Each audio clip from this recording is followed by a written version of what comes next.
Ayan guys, ito nga yung Bonsai Liga 2024, last November 30. At yan nga si Master Hu Yung Yu, from Taiwan po si Master. At kasama niya nga dito si Master Mike Show ng Malaysia. At ang kaganapan nga dito ay ang pag-workshop nga ng dalawang puno.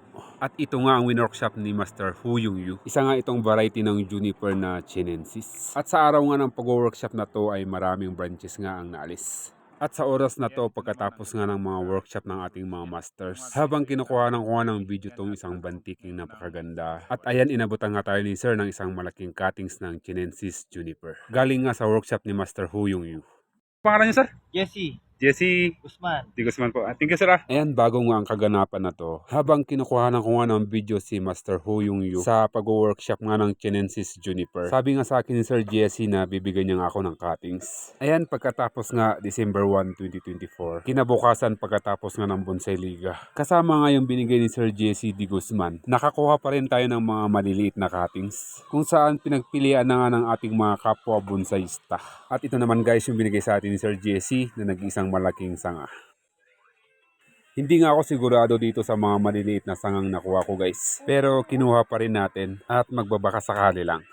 Ngayon nga oras na para itanim natin sila.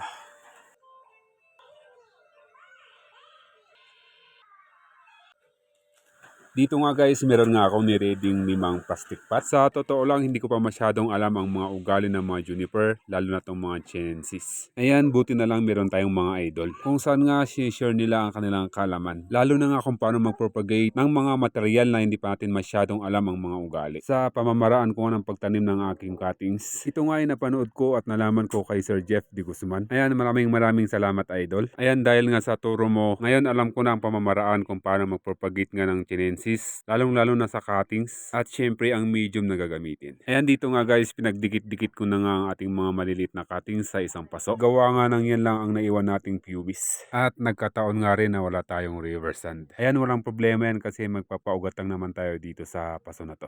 At yan, sana nga lahat ng cuttings na to ay mapapabuhay natin. At sana rin kayang-kaya nga nila yung klima dito sa ating lugar. At 5 paso nga yung ating maliliit na mga cuttings. At pang-anim naman tong pinakamalaking sanga na bigay nga sa atin ni Sir Jesse Di Guzman.